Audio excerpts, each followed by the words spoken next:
well, I figure for the first test of this camera, let's see if it can handle a V8. So, I've set it onto VGA quality, so my internet has a chance of uploading it.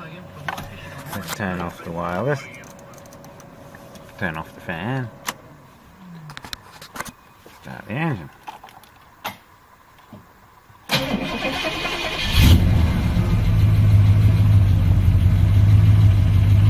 Alright.